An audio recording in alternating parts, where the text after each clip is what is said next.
Bonjour à tous, merci de nous rejoindre pour cette conférence table ronde agriculture et carbone qui a lieu aujourd'hui au Life Hub de Bayer à Lyon. Je me présente très rapidement, Naël Bibard, président de FarmLeap et de la Climate Agriculture Alliance, donc l'interpro naissante du carbone en agriculture. J'anime aujourd'hui cette table ronde avec moi, j'ai la chance d'avoir les 3 co-signataires de la tribune du cahier spécial COP27, tribune publiée dans l'Opinion pour cette COP27 qui a débuté récemment. Donc cette tribune, vous la retrouverez dans les liens, vous pouvez poser des questions en commentaire dans la visio. Les participants dans la salle pourront aussi poser des questions, on y répondra dans la deuxième partie de la conférence dans 3 quarts d'heure. Du coup, le sujet, on va rentrer dans le vif du sujet, notamment avec Alice. On entend parler du carbone très fortement ces derniers temps. Je vous présente très rapidement Alice Nollet, donc, qui est responsable du projet Carbone et Agriculture chez Bayer. Nous avons Étienne Variot, CEO et cofondateur de Rise, et Jean-Marc Lévy, qui est cofondateur de Carbon Farmer. Alice, pour rentrer un peu plus dans le débat, est-ce que tu peux nous repositionner finalement l'enjeu du débat de l'agriculture versus le carbone? Alors effectivement, le carbone, c'est un mot qu'on utilise et qu'on entend très souvent actuellement. Derrière, il y a 2 grandes notions. Il y a la notion de gaz à effet de serre en général et également la notion de sol. Alors pourquoi c'est important aujourd'hui? On sait tous qu'on relargue énormément de gaz à effet de serre dans l'atmosphère, ce qui entraîne un réchauffement climatique, l'augmentation de la température moyenne à la surface de la Terre. Et ça, c'est lié à nos activités humaines, avec notamment la combustion des énergies fossiles, l'épandage d'engrais qui relarguent du protoxyde d'azote, etc. Heureusement, à la surface de la Terre, on a des mécanismes de régulation naturelle qui prennent la forme de puits de carbone. Vous les avez en illustration, il y en a 3 grands à la surface de notre planète, les océans qui vont absorber beaucoup de carbone, beaucoup de CO2, les forêts et les sols. Les océans, les forêts, c'est des puits à part, mais on sait aujourd'hui qu'en agriculture, on peut actionner le levier des sols pour augmenter la séquestration du carbone atmosphérique sous forme de carbone organique dans le sol. Donc ça aura une première vertu qui est de réduire la quantité de gaz à effet de serre dans l'atmosphère et une deuxième vertu qui va être d'améliorer la fertilité des sols parce que le carbone organique, c'est tout simplement de la matière organique et c'est directement corrélé à la fertilité d'un sol. Donc à partir de là, il y a beaucoup de réflexions qui ont émergé du côté de l'INRAE et puis de plein d'acteurs. Et c'est notamment lors de la COP21 en 2015 qu'il y a eu l'association 4 pour 1000 qui a mis en évidence que si on arrivait à augmenter de 0,4% la quantité de carbone contenue dans les sols, alors on pourrait potentiellement compenser toutes les émissions de gaz à effet de serre liées à nos activités d'humains. On sait aujourd'hui que cet objectif, même si ça paraît tout petit, c'est quand même difficile à atteindre. Mais du coup, ça a quand même généré tout un flux de réflexions, d'idées et d'outils, etc. pour participer à cette action collective qu'on a de diminuer la quantité de gaz à effet de serre de l'atmosphère. Et on sait aujourd'hui que l'agriculture a un vrai rôle à jouer, non seulement en réduisant ses émissions de gaz à effet de serre, mais aussi en stockant du CO2 atmosphérique dans les sols. Comment ça fonctionne concrètement à l'échelle de la plante et du sol, ce cycle, pour qu'on comprenne bien? Effectivement, si on zoome au niveau des plantes et du sol, ce qui se passe, c'est que si vous vous souvenez de vos cours de biologie, une plante est capable de faire de la photosynthèse, c'est-à-dire qu'elle va prélever de l'atmosphère du CO2 et elle va s'en servir pour générer sa biomasse. Et elle va relarguer du dioxygène, ce qui est très bien pour nous. Et donc, cette génération de biomasse, la partie aérienne et racinaire, va être effectivement un piégeage de carbone, du carbone atmosphérique. Alors, souvent, il y a beaucoup de personnes qui s'arrêtent là en se disant « moi, vu que je cultive des plantes, de toute façon, c'est clair que je séquestre du carbone ». C'est pas exact parce que tout ce qui va être récolté, transformé et utilisé, et donc consommé par nous, les humains ou les animaux d'élevage, en fait, on va le relarguer très rapidement dans l'atmosphère sous forme de CO2 via notre respiration. Et en fait, ce piégeage du carbone va être tellement court dans le temps que ça va pas être significatif pour limiter l'atténuation du réchauffement climatique. Donc en fait, ce qui va vraiment compter, c'est toute la biomasse et tous les résidus qu'on va laisser au sol après les cultures et qui vont se transformer petit à petit en humus et donc en matière organique dans le sol. Et au-delà d'atténuer la quantité de CO2 de l'atmosphère, ça va aussi venir augmenter la quantité de matière organique du sol et donc sa fertilité, la biodiversité du sol. Enfin, ça a plein d'autres bénéfices pour le sol. Et on peut venir booster ce phénomène avec d'autres pratiques, comme par exemple l'apport de matière organique via des amendements organiques, via des couverts végétaux. Voilà, il y a plein de leviers actionnables à ce niveau-là. Mais c'est ça vraiment l'objectif.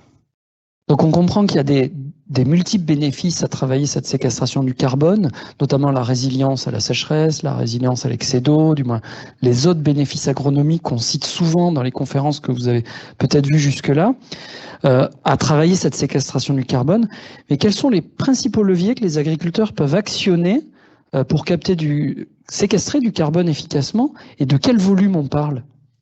Alors, ces réflexions-là, en fait, datent de plus de 10 ans, parce que l'INRAE s'est saisie du sujet déjà en 2013 et a mis à jour ses recherches dans ce domaine-là. Ici, vous avez un récapitulatif de la dizaine de leviers que l'INRAE a identifiés comme étant pertinents pour limiter les émissions de gaz à effet de serre, d'une part, et stocker davantage de carbone dans les sols. Sachant qu'ils ont déjà éliminé tous les leviers qui impacteraient les rendements à plus de 10%. Pour garder les leviers qui soient économiquement viables quand même pour un agriculteur. Et donc ici, on voit que les leviers qui permettent de réduire les gaz à effet de serre n'ont pas tous le même impact en termes de potentiel d'atténuation. Les plus efficaces, donc là sur ce graphique-là, on voit que c'est l'introduction d'une légumineuse dans une rotation. Après, on sait qu'il y a des leviers qui sont plus ou moins faciles à mettre en œuvre, ne serait-ce qu'au niveau pertinence économique pour une exploitation. Il faut des débouchés également pour des légumineuses, c'est pas toujours le cas. Mais après, dans l'absolu, si on veut récapituler, les leviers qui vont être les plus efficaces pour la réduction d'émissions, ça va être tout ce qui va être diminution des doses d'azote, parce que l'engrais minéral azoté est un très fort émetteur de protoxyde d'azote, qui est un gaz à effet de serre très puissant. Donc ça, c'est pour la partie émissions, si je résume très grossièrement. Et pour la partie séquestration dans le sol, là, ça va être tout ce qui va être restitution de résidus de culture, de végétaux, de biomasse au sol, et qui vont venir booster la quantité de matière organique dans les sols. Donc voilà, les couverts végétaux, par exemple. Ces leviers, ils ont un coût, j'imagine, un coût de mise en œuvre. Implanter des haies, c'est pas gratuit. Concrètement, Jean-Marc, les ordres de grandeur pour un agri, ça pèsera combien pour lui ? Alors, effectivement, Alice a bien montré qu'il y avait toute une somme de leviers. C'est le cumul de ces leviers qui va effectivement permettre à la terre de stocker plus de carbone ou de moins émettre lors des pratiques agricoles. On parle effectivement de coûts que nous on estimait à travers les agriculteurs qu'on suit à peu près, si on le ramène à la tonne de carbone, tonne de CO2 équivalent séquestré ou non émise, à peu près entre 60 et 70 euros par tonne. L'effort à fournir pour stocker une tonne de carbone ou ne pas l'émettre. Voilà, c'est la somme de toute une série de pratiques qui consiste, par exemple, si je reprends la liste qui est là, à mettre des couverts végétaux, par exemple, des couverts intermédiaires, qui vont par exemple entraîner un coût de semence supplémentaire, là où avant la terre était laissée à nu entre la récolte d'été et le semis de printemps. Ça va être comme l'indiquait Alice sur le schéma précédent, de restituer la matière organique qui donc ne sera pas exportée après la récolte, de la laisser dans le sol. Ça représente un manque à gagner pour l'agriculteur qui ne bénéficie plus donc d'une vente de paille à l'éleveur voisin. Ça représente aussi un coût additionnel d'engrais organique. Alors c'est vrai que l'engrais organique aujourd'hui n'est pas cher, mais aujourd'hui, pour maintenir des rendements, l'agriculteur va hésiter à diminuer fortement ses doses d'engrais minéraux. Donc en fait, il va dans les premières années avoir un cumul engrais minéral et engrais organique avant de pouvoir être en confiance dans la progressive diminution des engrais minéraux. Donc tout ça représente un coût additionnel. On parle de semi-direct, là on rentre dans du CAPEX, c'est-à-dire dans de l'investissement qui peut être nécessaire pour l'agriculteur pour s'équiper si le CETA du coin n'a pas la machine à lui louer. Donc on a à la on va dire. Comment ? Plutôt l'ACUMA. Plutôt l'ACUMA, pardon, oui. Et donc tout ça va représenter des coûts, et là on n'intègre pas la baisse des rendements et on n'intègre pas le risque pris par l'agriculteur dans ces changements de pratique, qui sont deux aspects aussi qui doivent être d'une façon ou d'une autre payés, ou en tout cas assurés plutôt, à l'agriculteur lorsqu'il transitionne. Donc on a un coût très important, voilà, qui aujourd'hui est malheureusement rarement en dessous des montants que je vous indiquais, 60-70 €. Il peut y avoir des cas où effectivement on est à coût de pratique négative, mais ils sont rares. En général, ils sont contrebalancés par des coûts positifs très importants. Donc on a effectivement ce gros enjeu de la transition agricole aujourd'hui qui est de trouver les bons financements. Merci Jean-Marc. Du coup, Étienne, Jean-Marc nous a parlé de ces coûts de levier. Chez Rise Ag, comme à l'instar de Carbon Farmer, vous travaillez, vous accompagnez les agriculteurs sur la valorisation des crédits carbone qu'ils ont pu générer. Comment vous valorisez ces services que l'agriculteur rend finalement à l'ensemble de la société dans la lutte contre le réchauffement climatique anthropique? Et effectivement, c'est une excellente question. On a vu qu'aujourd'hui, la transition agroécologique, elle est nécessaire.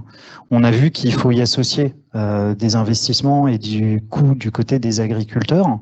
Et donc, du coup, se pose la question de savoir comment est-ce qu'on accompagne économiquement les agriculteurs dans cette transition. Et il y a des nouveaux modèles économiques qui sont en train d'émerger à différents niveaux de maturité aujourd'hui. Donc là, on va discuter de deux schémas potentiels. Mais typiquement, on s'est rendu compte assez récemment que le rôle traditionnel de l'agriculteur, qui était en fait de produire notre alimentation, qui reste toujours sa fonction première, n'était pas le seul service qui rendait à la société. Et il y a d'autres services qui viennent rendre à la société. Il y a en particulier le carbone, ça va être du coup la thématique de la discussion d'aujourd'hui. Mais il y a d'autres services qui viennent apporter également en termes de protection de la biodiversité, en termes de qualité des sols, en termes de qualité des eaux et encore d'autres services qu'on appelle collectivement des services écosystémiques. Et il y a des modèles émergents pour venir valoriser ces services que l'agriculteur rend à l'ensemble de la société. Donc là, on va s'attarder au carbone parce que le carbone, c'est un sujet pour des raisons à la fois scientifiques et aussi d'unité de mesure qui le rend un petit peu plus palpable, un petit peu plus facile à mesurer que d'autres sujets comme par exemple la biodiversité. Donc aujourd'hui, c'est le plus mature, mais on verra sans doute dans un horizon de 5 à 10 ans la valorisation des autres services écosystémiques dans des schémas qui potentiellement peuvent être semblables à ceux dont on va parler là dans quelques instants. Donc il y a deux schémas aujourd'hui qui sont en train vraiment d'émerger.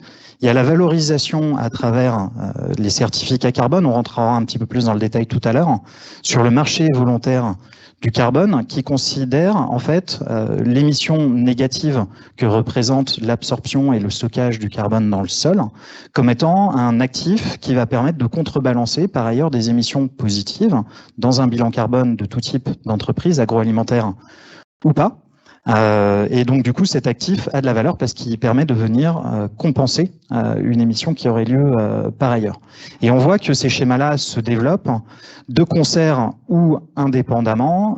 D'autres schémas qui vont être des valorisations par une approche de type filière, où là, la conceptualité qui est derrière est plutôt de regarder en fait le bilan carbone d'un industriel agroalimentaire. Il faut savoir qu'à peu près 70% du bilan carbone de notre alimentation, donc ce qui recouvre une très grande diversité en réalité derrière ces 70%, mais 70% sont liés à des décisions, qui sont prises sur le périmètre agricole.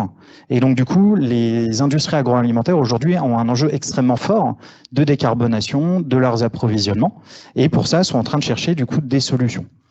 La manière dont ça va se construire, c'est que dans un premier temps, avant d'être capable de rémunérer l'agriculteur, la première étape, c'est naturellement de mesurer, d'apporter des éléments de preuve, de récolter les données, d'être capable ensuite de faire des calculs. Et là encore, il y a certains débats encore qui existent dans le monde scientifique. pour être capable d'arriver justement à quelle est l'empreinte carbone de l'agriculteur, ses émissions et à la fois son sol.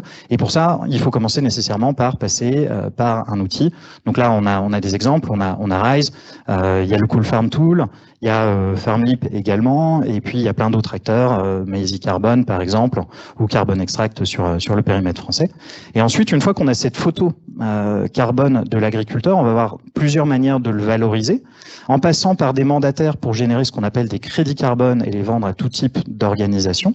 Donc là, ça va être le rôle de Carbon Farmers ou de Rise de générer ce certificat et de le valoriser.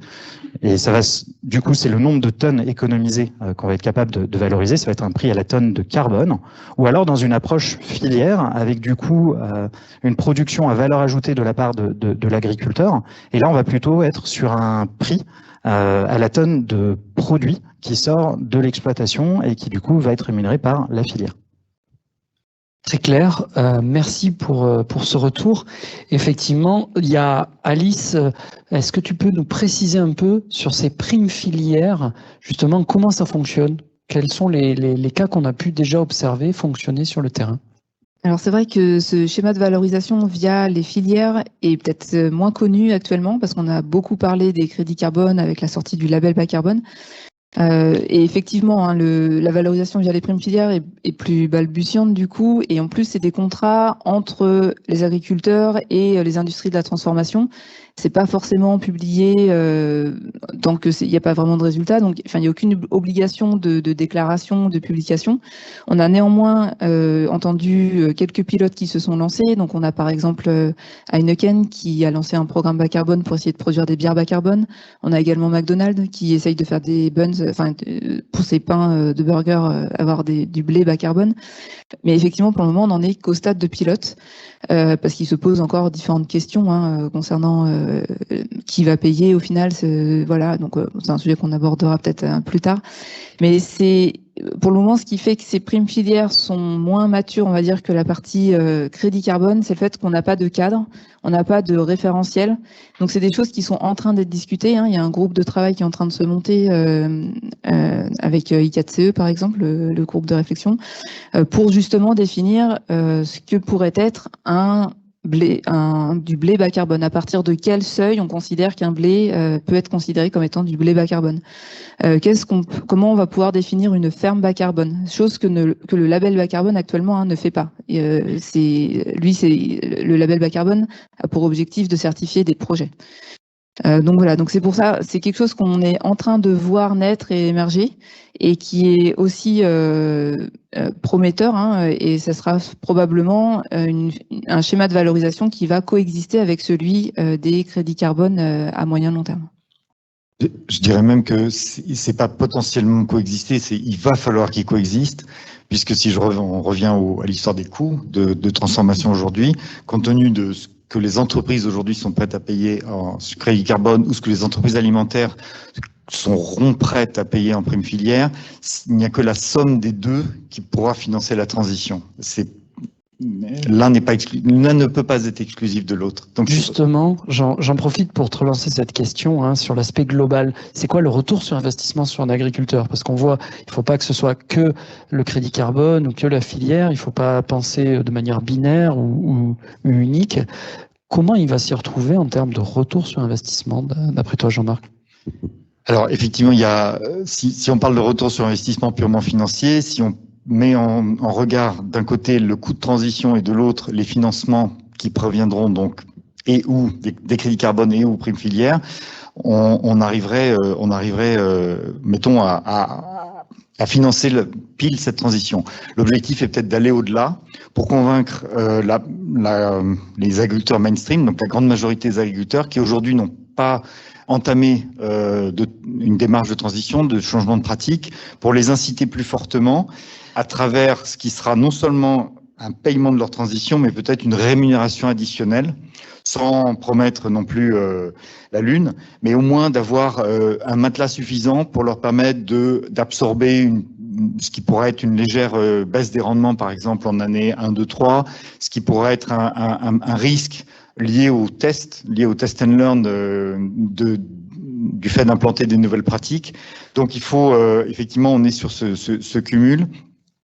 Et au-delà, on aura aussi des financements complémentaires qui peuvent venir des régions, qui peuvent venir bien sûr de la PAC des éco-régimes qui vont être publiés en 2023, des nouveaux régimes, et qui permettront aussi de financer la résilience de territoire, la résilience de la polyculture élevage, par exemple, qui est quand même très menacée en France, qui a beaucoup dégradé dans le nord de la France, qui est très menacée dans l'Est, où aujourd'hui vous avez beaucoup d'agriculteurs qui laissent tomber leur atelier viande ou l'atelier lait, parce que c'est trop compliqué, c'est trop dur, c'est trop d'incertitude, trop de travail. Or, c'est précisément cette polyculture élevage qui permet aussi d'effectuer cette transition, par l'apport d'engrais organiques notamment. Et la bonne nouvelle, c'est que les acheteurs de crédit carbone, peut-être demain les filières, mais en tout cas les acheteurs de crédit carbone, ça c'est une certitude aujourd'hui, on l'entend, sont prêts à payer un premium pour ça, sont prêts à payer un peu plus un crédit carbone à partir du moment où le bénéfice va au-delà du simple quantification carbone ou quantification biodiversité, mais va permettre de maintenir certaines filières dans certains territoires. Ça, c'est aujourd'hui, quand vous parlez à des acheteurs de crédit carbone qui sont implantés dans ces territoires, ça a beaucoup de sens pour eux. Ok, donc on voit effectivement il y a un marché, il y a une demande, il faut avoir ses co-bénéfices. L'agri peut se faire financer sa transition, on comprend, l'augmentation de sa résilience avec la séquestration dans ses sols et l'amélioration de sa performance agronomique. Pour autant, produire un crédit carbone, c'est pas une production usuelle sur une exploitation. Étienne, ce crédit carbone, comment on peut le définir, cet actif ? Alors effectivement, c'est une bonne question et c'est important de bien rappeler la base de qu'est-ce qu'un certificat carbone ou un crédit carbone. C'est un outil de financement de la transition, de mise en place de nouvelles pratiques par un agriculteur pour réduire ses émissions et stocker du carbone dans son sol. L'unité de mesure, un certificat carbone, c'est égal à 1 tonne de carbone, ou plutôt carbone équivalent, parce que ça prend en compte les autres gaz à effet de serre également, qui va soit être retiré de l'atmosphère, donc ça c'est l'absorption par les sols, soit de réduction de son bilan carbone, et c'est 1 tonne de carbone qui aurait dû être émise, et qui grâce à ce financement ne sera pas émise. Donc c'est le calcul en fait qu'on va faire entre la situation historique de l'agriculteur et les économies qu'il va être capable de réaliser grâce à la mise en place de nouvelles pratiques. Et donc du coup il y a tout un parcours pour que le certificat carbone soit reconnu comme étant qualitatif d'un point de vue de la mesure et respecte les principes fondamentaux qui sont liés à ce type de financement-là, qui vont être l'additionnalité. Il faut que ce soit lié à des nouvelles, qui est effectivement un impact réel qui soit lié à des nouvelles. Un vrai changement. Un vrai changement, effectivement. À la fin, c'est un financement d'impact.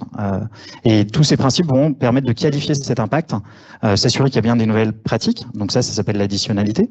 Que ces nouvelles pratiques sont bien mesurées, qu'on a le bon niveau de traçabilité, de preuve. On va avoir d'ailleurs une double vérification, voire une triple vérification par des audits et potentiellement par de l'imagerie satellitaire en ce qui nous concerne. Il va y avoir des conditions de permanence aussi, parce que si on stocke du carbone dans le sol, mais qu'on fait un coup de labour l'année qui suit, il n'y a plus de carbone dans le sol. Donc, il y a un certain nombre de principes en fait qu'il va falloir démontrer pour être capable de mettre en marché un certificat carbone qui soit considéré effectivement comme étant valable. Très clair. On voit mieux ce que c'est. Jean-Marc, tu nous as dit qu'il y avait des gens prêts à payer justement quand il y avait des co-bénéfices, une sorte de produit plus qualitatif tel ce qu'on fait en France aujourd'hui. Mais qui c'est qui accepte de payer et finalement pourquoi ? Alors c'est vrai qu'on est sur ce qu'on appelle le marché volontaire du crédit carbone, à opposer au marché réglementaire qui touche donc les 11 000 entreprises industrielles les plus polluantes en Europe. Donc ça, c'est suite au protocole Paris, mais surtout Kyoto à l'origine. Donc il y a vraiment 2 marchés carbone, un marché coté qui est à peu près aujourd'hui à 60-70 euros la tonne, mais qui a été plus important il y a quelques mois. Et le marché volontaire sur lequel effectivement dont on parle aujourd'hui, qui est le marché du carbone agricole, qui est ouvert à toutes les entreprises qui souhaitent compenser leurs émissions résiduelles Vous savez qu'aujourd'hui, dans les trajectoires et celles qui vont être imposées à partir de 2023 dans la loi, suite aux lois climat résilience notamment, il y a une diminution. Les entreprises vont devoir s'engager sur la diminution de leur bilan, de leur empreinte carbone, mettre en place donc des trajectoires précises et compenser les émissions résiduelles, celles qui sont incompressibles. Et c'est là où se situe le marché volontaire du carbone. Donc ça touche virtuellement toutes les entreprises. Alors si on exclut donc les 11 000 gros pollueurs européens, il reste beaucoup de monde. Il reste le luxe par exemple, il reste les banques, il reste les telcos. Il y a encore beaucoup de secteurs aujourd'hui, la distribution. Il y a beaucoup de secteurs aujourd'hui qui sont émetteurs nets et qui sont intéressés par ces projets carbone qui peuvent être sur de l'agriculture, mais qui peuvent être aussi sur de la forêt, hein, évidemment. Donc aujourd'hui, on a le marché très vaste. Il faut savoir que les entreprises qui traditionnellement achetaient des crédits carbone pour compenser leurs émissions le faisaient sur des projets situés hors Europe, plutôt en Amérique latine, en Asie, en Afrique, essentiellement sur des projets de reforestation, mais également de cook stove, c'est-à-dire des appareils de cuisson au bois plus performants, sur des replantations de mangroves aussi, et un peu sur l'énergie renouvelable. Donc l'agriculture, finalement, constitue un nouveau segment de ce marché carbone volontaire, nouveau en dehors d'Europe, mais également nouveau donc en Europe. Et aujourd'hui, je ne sais pas si tu voulais qu'on rentre dans cette discussion-là, mais effectivement, on avait traditionnellement des crédits carbone sur des projets de reforestation en Asie, par exemple, que les acheteurs de crédits carbone achetaient environ moins de 5 € la tonne il y a 10 ans, plutôt 8-10 € il y a quelques années. On s'approche des 15 €, donc la tendance est à la hausse. Parce que les coûts de mise en place sont plus élevés, parce que les certifications sont plus lourdes aussi, sont mieux vérifiées aujourd'hui qu'auparavant. Donc on peut estimer qu'il y aura à terme une convergence entre le marché volontaire agricole européen et le marché volontaire hors Europe qui portera sur de la forêt ou de l'agriculture. En tout cas, c'est ce qu'on peut souhaiter. Pour que les investissements, pour que les financements soient fléchés aussi bien sur l'agriculture française qu'ailleurs. Très clair, on touche du doigt des points importants qui sont pas toujours bien compris. Cette séparation entre un marché du carbone réglementaire, on se dit il suffit d'aller là-dessus, mais qui n'est pas ouvert à l'agriculture, et un marché volontaire. Et cette confusion est assez facile à faire parce que dans les deux cas, on voit du crédit carbone, on se dit c'est la même chose, mais dans les faits, pas du tout. Du coup, vu que c'est un marché volontaire, tu as aussi touché du doigt une autre problématique. Il y a des tonnes de carbone à beaucoup moins cher. Pourquoi je devrais payer des tonnes un peu plus premium, plus proches? On touche un critère de la confiance, Étienne, sur cet aspect de la confiance, justement. Au même titre que Carbon Farmer, hein, tu as participé à la cofondation de la Climate Agriculture Alliance. C'est quoi le sous-jacent qui vous a poussé et qui nous a poussé à lancer cette structure, cette interpro? Alors, c'est effectivement une excellente question. Il faut savoir que des crédits carbone, il y a plein de crédits carbone ou de certificats carbone qui sont construits dans des schémas qui peuvent être différents, distincts, et c'est pour ça qu'on voit des cadres de certification divers qui ont émergé. Les plus connus, ça va être VCS, ça va être Gold Standard. Récemment, on a eu le label bas carbone en France. Et puis, il y a d'autres acteurs qui, pareil, ont construit leur propre infrastructure pour générer du crédit carbone ou du certificat carbone dans leur propre méthodologie. Et en fait, on a besoin de s'assurer qu'il y a une confiance, parce que derrière ce financement, il est attaché à la confiance de la part des financeurs, parce que eux, ce qu'ils souhaitent faire avec ce financement, c'est une action supplémentaire dans le cadre de leur portefeuille d'actions de type RSE. Et pour ça, ils vont avoir besoin de sécurité autour du certificat carbone qui est émis. Et la problématique, c'est que quand on a différents cadres de certification qui sont distincts, on peut avoir une problématique, et en particulier la problématique du double compte. C'est-à-dire si un agriculteur est inscrit à la fois chez RISE, à la fois dans un programme Carbon Farmers qui Ça pourrait arriver, qui serait basé sur du label bas carbone et potentiellement chez Soil Capital. On pourrait se retrouver avec un agriculteur qui est payé 3 fois pour exactement les mêmes tonnes de carbone, et on avait besoin du coup de construire, en tout cas aujourd'hui sous forme d'un prototype qui sera probablement disponible rapidement, de s'assurer qu'effectivement un agriculteur ne peut pas être engagé dans des programmes similaires 3 fois. Donc on avait besoin effectivement de construire au niveau de l'interprofession, parce que c'est des problématiques qui nous touchent tous, de construire des outils qui nous permettent d'amener plus de transparence, plus de confiance, qui est à la base de n'importe quel marché financier. Et puis au-delà de ça, bon, l'interprofession, on a d'autres problématiques communes, à savoir comment est-ce qu'on promeut l'agriculture régénérative ou l'agriculture de conservation, comment est-ce que on promeut effectivement ce qu'on fait pour que le grand public puisse comprendre. C'était tous ces objectifs-là qu'on avait à cœur d'apporter avec le Climate Agriculture Alliance. Très clair. Juste en complément sur la géographie, aujourd'hui, ce qui plaît aux acheteurs de crédit carbone en France ou qui ont une implantation en France, c'est le caractère local. C'est, je dirais, au-delà, en plus de la confiance, qui est effectivement indispensable, et pour le coup, sur lequel effectivement les outils, les audits vont beaucoup plus loin que les projets de reforestation en Asie, où là, effectivement, il y a un suivi quand même assez léger, il faut reconnaître. Là, on présente un projet local, on présente des co-bénéfices économiques importants. On parlait de résilience économique, mais c'est aussi le fait que l'agriculture peut se maintenir, que l'agriculteur va être intéressé à ne pas céder son exploitation. Aujourd'hui, il y a quand même, vous savez tous, une grosse menace sur le dépeuplement agricole.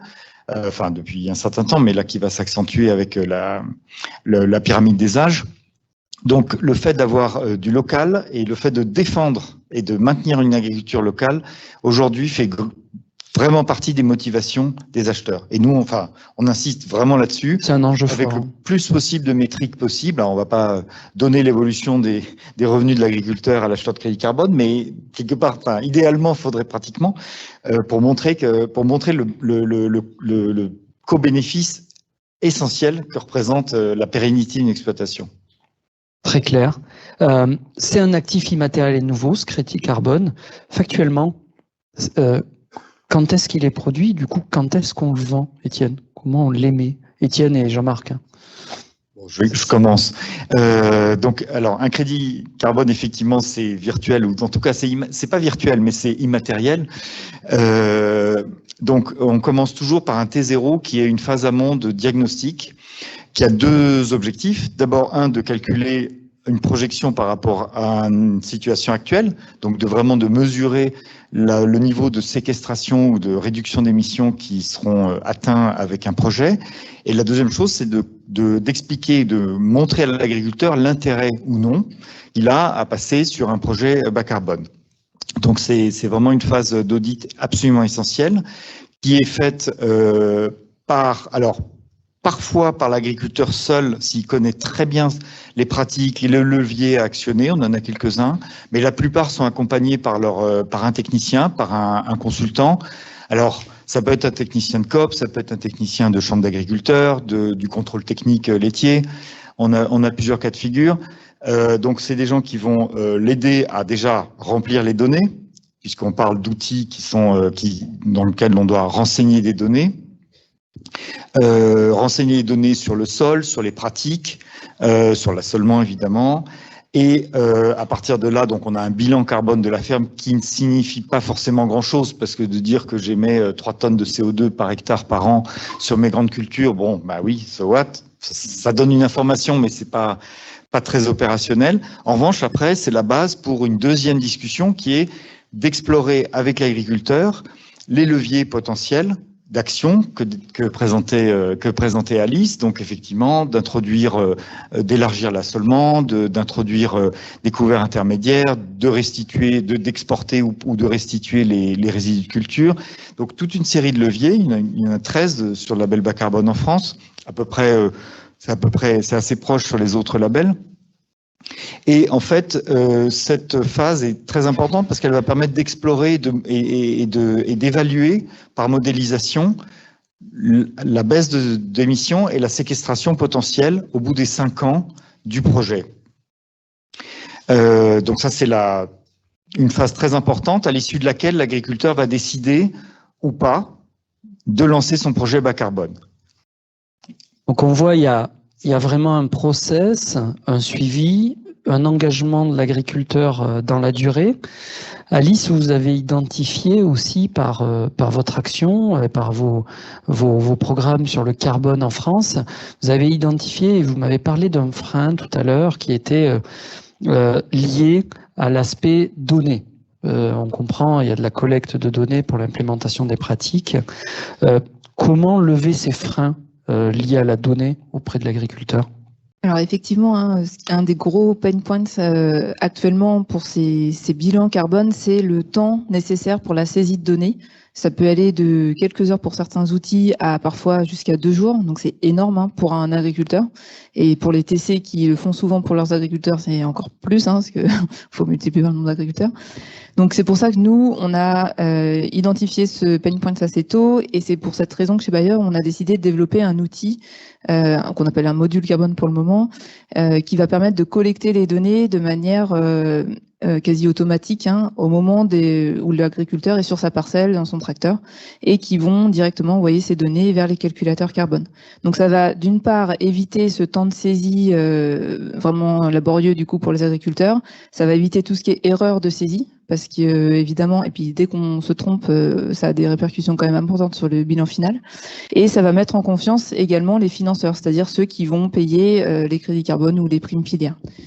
Donc voilà, donc ce premier frein ou cette première limite est vraiment importante parce que si on ne passe pas ce pain point, ça se trouve, ce sera difficile de passer à l'échelle. C'est compliqué de déployer ça à grande échelle. Très clair.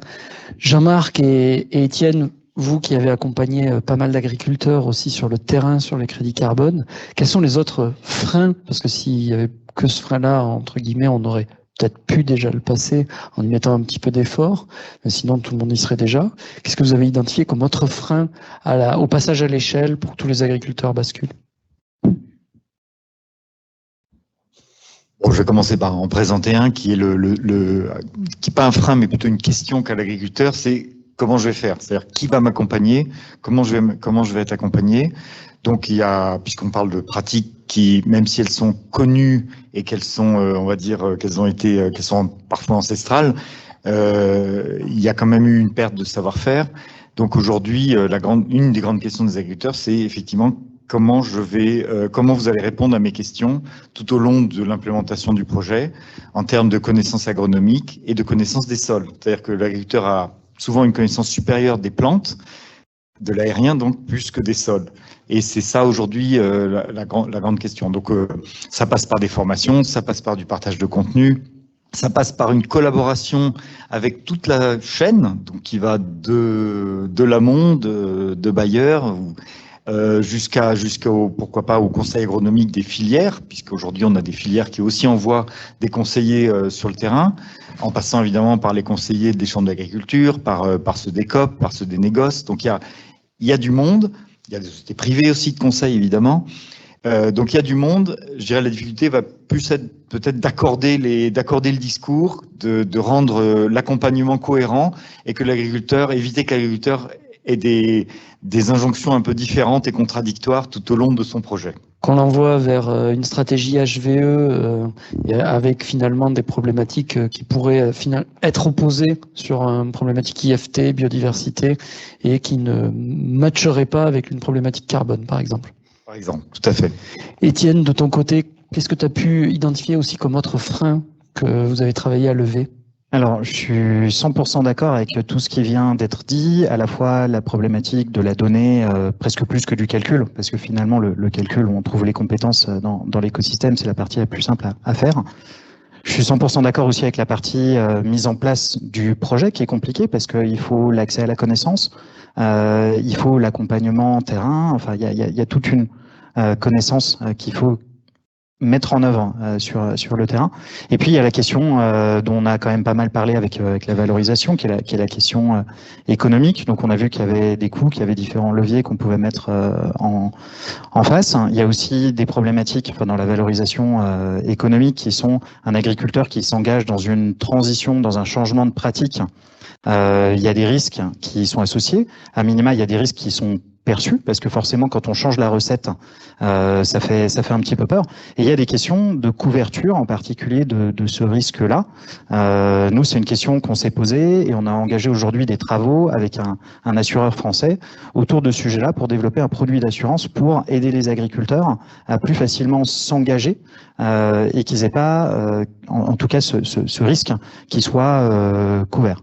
Et le dernier sujet qui, je pense, est important, c'est que vous aurez vu un petit peu la complexité aujourd'hui de l'écosystème émergent qui est en train de se mettre en place. Et ça, c'est un sujet qui nous tient vraiment à cœur parce qu'en tant que start-up, notre rôle, c'est de travailler sur des innovations d'usage. Comment est-ce que l'agriculteur peut rentrer facilement dans ces schémas-là, se concentrer sur ce qui est vraiment important. Ce qui est important, c'est pas le certificat carbone. Ce qui est important, c'est sa transition, c'est la santé de son sol, c'est les propriétés agronomiques de son sol. Et ce qu'on veut, c'est qu'il puisse avoir accès à ces financements sous forme de commodité, que ce soit simple. Donc, notamment sur la partie données, sur la partie plateforme, on travaille et on fait partie justement des plateformes sur lesquelles on peut réaliser un bilan carbone en quelques heures sans pour autant perdre en qualité du résultat et travailler ensuite sur les différents usages. Aussi du côté certificat carbone, du côté filière, parce qu'on ne va pas utiliser cette donnée de la même manière quand on génère un certificat carbone que quand on cherche à faire une traçabilité de type filière. Et donc du coup, les usages, où est-ce qu'on va collecter la donnée, quel parcours elle va avoir, quel format on utilise pour être capable de coller avec ce que l'agriculteur va avoir de disponible, ce qui ne va pas être la même chose en France et en Roumanie, parce qu'on a un pilote aussi en Roumanie, et on mesure la différence, la différence en termes de conceptualisation, même pour l'agriculteur, de son parcours agronomique, et on ne va pas discuter de la même manière, donc la plateforme ne va pas avoir la même forme en France, et en Roumanie, elle ne va pas s'appuyer sur les mêmes formats de données, mais on a quand même besoin, derrière, du coup, de produire ce calcul, et d'avoir un calcul qui soit cohérent scientifiquement. Très clair. Jean-Marc, vous accompagnez déjà pas mal d'agriculteurs, quasiment 150 si j'ai bien compris. Est-ce que finalement dans ceux qui se sont lancés, vous en voyez qui regrettent ou qui ont envie de faire marche arrière? Alors, on a la chance pour l'instant d'avoir effectivement 100% d'agriculteurs qui ont engagé et qui suivent aujourd'hui les pratiques. Effectivement, ta question est pertinente dans le sens où l'été qu'on a connu a quand même questionné beaucoup sur la poursuite de certaines pratiques,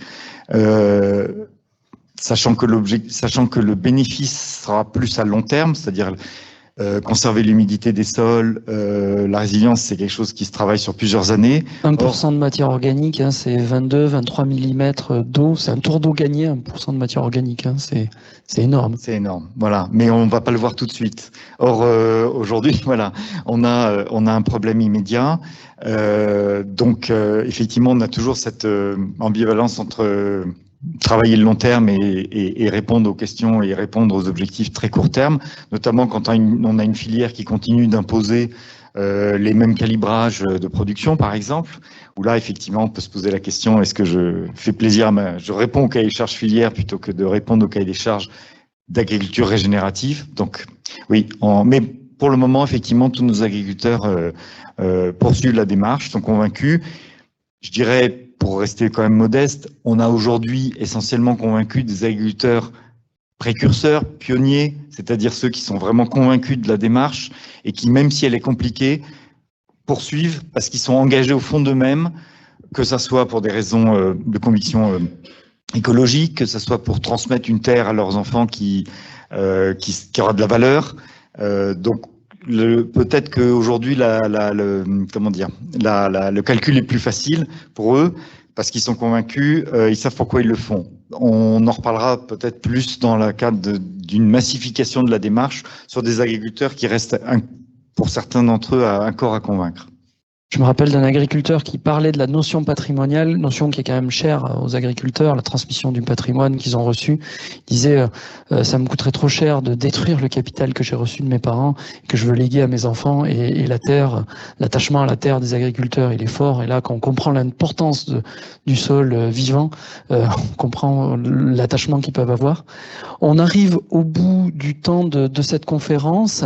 Il y a des questions qui ont pu être posées en ligne. Virginie va pouvoir prendre les questions de la salle. Donc, on a eu une 50aine de participants aujourd'hui à cette journée. Donc, nous allons avoir des questions de la salle, des questions aussi que Virginie pourra retransmettre, que vous avez posées sur la visio.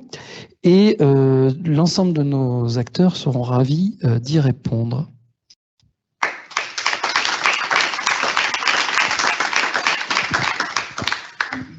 Voilà. Pardon. Théo Machling, responsable d'innovation chez Bayer. Je vois deux petites startups, un grand groupe autour de ce table ronde, même des compétiteurs, on pourrait dire. Ma question pour l'équipe, pour le table ronde, c'est qu'est-ce qu'on pourrait faire pour travailler ensemble? C'est une question que moi j'aime bien, personnellement. Et finalement, c'est un petit peu ce qui est à l'origine de la Climate Agriculture Alliance. C'est qu'en fait, aujourd'hui, vu que c'est des schémas qui sont émergents, on a tous été obligés de développer des solutions un petit peu indépendantes chacun de notre côté, mais on a des problématiques communes. On a des ADN qui sont, cela dit, extrêmement différents. Donc aujourd'hui, on propose tous des choses qui sont assez similaires sur le terrain, quoique c'est même pas, il y a quand même des différences. Mais cela dit, on a tous des ADN, des approches qui sont différentes. Et plutôt que de parler de compétiteurs, je préfère parler de coopétiteurs. C'est-à-dire que je vais prendre le cas de Rise. Nous, notre force, c'est le financement et c'est le digital et la science. C'est là où on est vraiment très bon. Sur la partie accompagnement terrain, c'est quelque chose que nous, on ne souhaite pas faire. On préfère laisser ça à d'autres acteurs de l'écosystème. Et on construit un univers digital, un univers de financement qu'on pourra ensuite mettre à disposition d'autres acteurs de l'écosystème, en tout ou partie. Et je pense qu'il y aura énormément d'opportunités de collaboration ensemble. Et c'est aussi pour ça qu'aujourd'hui, en fait, on prend du plaisir à se réunir, même si fondamentalement, on pourrait être perçu comme étant des concurrents. Je pense que dans 2-3 ans, on sera très largement partenaires. Exactement. Aujourd'hui, il y a 13 déjà acteurs qui ont rejoint la Climate Agriculture Alliance, dont des grands groupes, Agdata Hub, les filières CRC, Genesis, Gaiago. On a beaucoup d'acteurs et puis l'ensemble des startups qui sont autour de cette table. Déjà, premier élément, c'est avoir une vision, un projet commun, de faire grandir cette agriculture pour le carbone, l'agriculture engagée dans le bas carbone, et donc créer un espace de discussion entre concurrents, partenaires, coopétiteurs pour faciliter la création de confiance pour les agriculteurs, mais aussi pour les acheteurs de crédit carbone. Donc déjà, il y a ce véhicule-là, et ensuite, il faut faire du test and learn, il faut pratiquer, il faut aider des agriculteurs, pas forcément au début à immense échelle, mais il faut lancer des projets. C'est en faisant qu'on devient forgeron. Enfin, une ou deux même en fait. La première, c'est de se dire, et c'est les premiers, les convaincus, ceux qui savent pourquoi ils le font, qui sont déjà engagés dans des pratiques, j'imagine, déjà vertueuses, qui vont partir les premiers. Mais en fait, ils partent d'un stade qui est déjà potentiellement vertueux et que la marge de manœuvre, elle est limitée. Et on peut se dire, c'est un peu dommage de ne pas regarder dans l'absolu, se dire un seuil, et à partir d'un certain seuil, on estime que la tonne de carbone est liée, en fait. Surtout qu'au bout de 5 ans, on peut se dire que si on a déjà mis en place des mesures encore plus vertueuses, ça va devenir compliqué d'aller encore plus loin. Et donc là, il se passe quoi? Alors, typiquement, la réponse, elle va dépendre aussi des standards qu'on regarde. Il y a des standards internationaux qui permettent de regarder les pratiques qui ont été implémentées jusqu'à 20 ans auparavant. Donc là, pour le coup, les agriculteurs vertueux sont récompensés malgré tout sur des pratiques, même s'ils les ont mis en œuvre il y a 19 ans. Sur le label bas carbone français, on a ce qu'on appelle le scénario générique qui permet aux agriculteurs qui ont effectivement déjà engagé une trajectoire et qui sont très performants, de se comparer à un scénario générique qui n'est pas un scénario moyen français, qui est déjà bien meilleur qu'un scénario moyen français, mais qui va quand même permettre, et on a des cas, aux agriculteurs de toucher les efforts, de percevoir la rémunération, enfin, le reward des efforts qu'ils ont consentis, qu'ils font depuis quelques années. Ça ne touche pas tous les agriculteurs, puisque ça ne concerne que ceux qui sont best in class dans leur performance. Après, il y a un autre point, c'est que même si l'agriculteur a déjà été engagé, il y a toujours mieux à faire. Il y a toujours des pratiques supplémentaires à implémenter. La perfection n'existe pas en agriculture. Donc, on trouve toujours des leviers complémentaires. Donc, je dirais la combinaison des différentes possibilités permet quand même aux bons élèves, aux pionniers, d'être quand même, de ne pas être punis par cette réglementation. J'apporterai un complément de réponse qui, je pense, est aussi important. C'est en fait, il y a différents instruments de financement qui existent et qui coexistent. Tout à l'heure, on a vu du coup les certificats carbone qu'on leur limite parce qu'effectivement, c'est un instrument de financement normalement de nouvelles pratiques. C'est le concept même de l'additionnalité et qui permet du coup de financer une transition. Par contre, on avait l'autre côté avec les filières, et normalement un agriculteur qui a déjà mis en place ces pratiques, qui a déjà normalement des pratiques qui sont plus vertueuses, qui va avoir un impact environnemental plus important, et ben les filières justement seront là parce que cet agriculteur sera différencié. Les filières seront là normalement pour rémunérer cet agriculteur qui est déjà dans une situation positive. C'est clair, merci.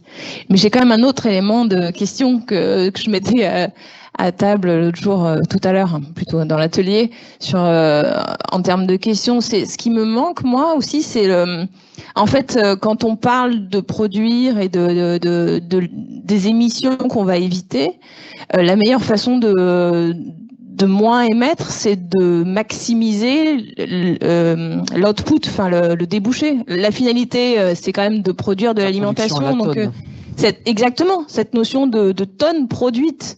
D'intensité carbone.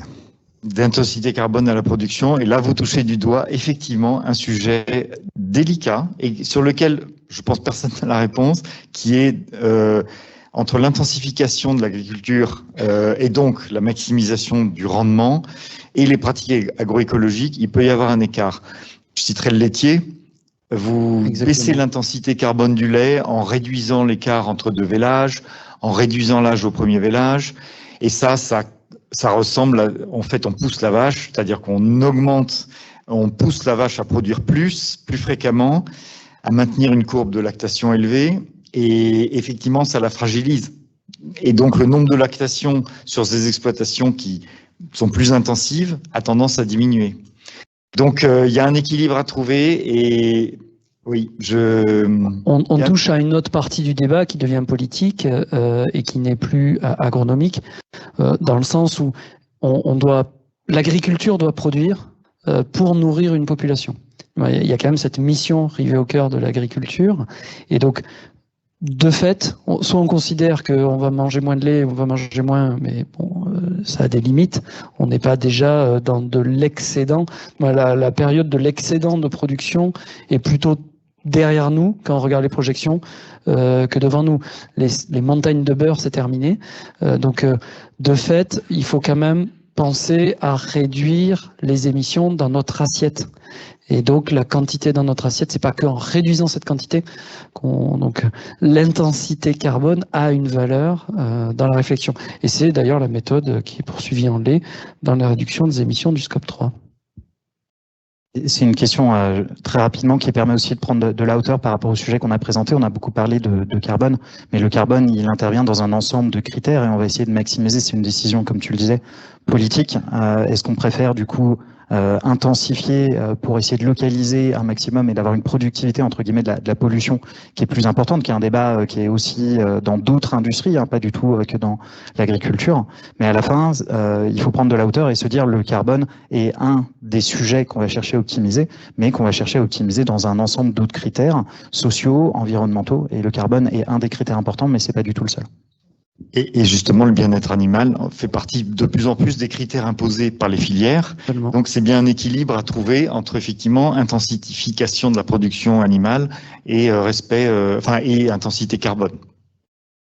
J'ai une autre question qui n'a rien à voir, mais qui est dans le thème, ne t'inquiétez pas. Comment on valorise ces agriculteurs qui sont engagés? Parce que là, vous le montrez qu'en fait, ils savent même pas, ils vont peut-être économiquement pas être viables, cette solution, mais parce qu'ils sont engagés intrinsèquement, ils veulent vraiment y arriver pour les générations, etc. Comment ils sont mis en valeur? Via des labels ou comment on va dire, les citoyens savent que cet agriculteur, il fait un effort pour préserver? Comment ça se traduit? C'est tout l'enjeu, c'est que on parle de coûts de transition, il faut que quelqu'un paye. Donc on a parlé des acheteurs de crédit carbone, ok. On a parlé des filières, ce qui, à un moment donné, va devoir se traduire par une augmentation des prix de vente aux consommateurs. Et pour faire passer une augmentation de prix de vente aux consommateurs, il faut lui expliquer. Il faut lui expliquer pourquoi. Et c'est là où toute la data et son traitement et sa transparence et sa traçabilité vont permettre, on l'espère en tout cas, aux industriels, très rapidement, d'expliquer qu'est-ce qui a été fait sur les exploitations, pour quels résultats et pourquoi ça a coûté. Mais ça, je le comprends bien là sur la filière, etc. Mais je pense pour moi, si je prends le consommateur ou si je prends mes enfants qui sont, je veux dire, ou nos enfants qui font attention plus à l'écologie, comment ils peuvent le savoir que autour d'eux, il y a des gens qui font des efforts, en fait, au-delà du fait que on le sait que toute la filière essaie de trouver un blé bas carbone, etc. Mais pour eux, c'est pas concret que là, il lance, il met des haies, il change ses pratiques agricoles, etc. Voilà, je me dis, il manque quelque chose quand même. Communication. Il manque quelque chose là-dessus. Le monde agricole, on l'a. Aujourd'hui, c'est en train d'arriver. On voit les France Agri-Tweetos, on voit le co-farming tour des agriculteurs d'aujourd'hui qui est présent sur l'ensemble des territoires. On voit des livres, on commence à avoir des youtubeurs. En gros, ça c'est une responsabilité collective. Il y a le label, mais le label bas carbone existe. Il y a des labels Gold Standard, il y a des labels VCS, il y a le Scope 3. On peut mettre. Il y a aussi le débat sur les Nutri-Score, l'affichage, mais avec toute la complexité, parce que quand on va dire, j'ai fait mieux en carbone, mais moi j'ai fait moins bien en carbone, mais c'est pas grave, la vache elle va mieux, donc c'est pareil, c'est la même note. Donc on peut rajouter du flou aussi dans un affichage, mais il y a aussi surtout la responsabilité collective de véhiculer ça. Que ce soit depuis l'exploitant, la COP, le négoce, la filière, Bayer, l'ensemble des acteurs. Merci. Du coup, je vais rebondir. Il y a la valorisation effectivement économique. Après, il y a la valorisation sociale. Aujourd'hui, il n'y a pas de schéma qui ont été mis en avant pour qu'un agriculteur puisse être perçu pour ses bonnes pratiques et le valoriser effectivement dans son entourage. C'est un sujet auquel nous on a pensé, mais il est bien trop tôt aujourd'hui pour développer des outils ou des solutions à ça. Mais je pense que c'est un vrai sujet effectivement que de mettre en lumière les agriculteurs qui font bien les choses. Mais il y a peut-être un élément de valorisation dont on a peu parlé et que je trouve quand même important de rappeler, surtout qu'il ne reste pas beaucoup de temps. Donc c'est un point qui me semble être essentiel, c'est que cette transition, elle a une valeur intrinsèque. Surtout dans un monde qui est en train de changer, en termes de changement climatique. Donc aujourd'hui, l'agriculture, on l'a vu cet été et l'été prochain, ça risque d'être encore pire quand on voit notre mois de novembre. Mais les agriculteurs sont dans une situation climatique qui est de plus en plus hostile.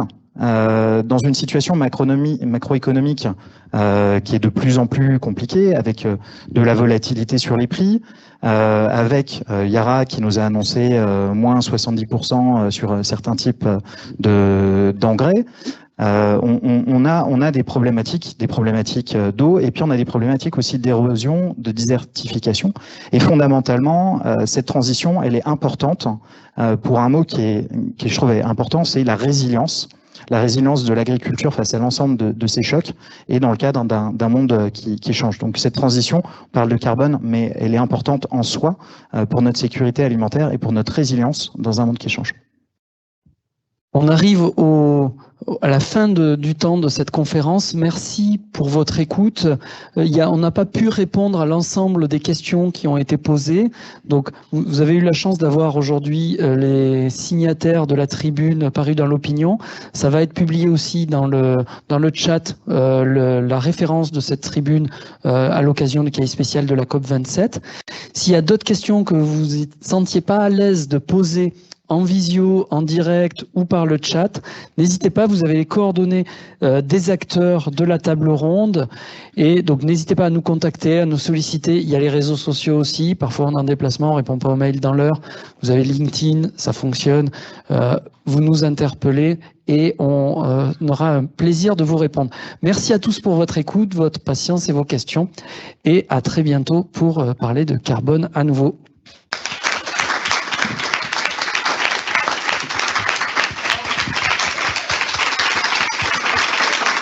Et merci à l'animateur.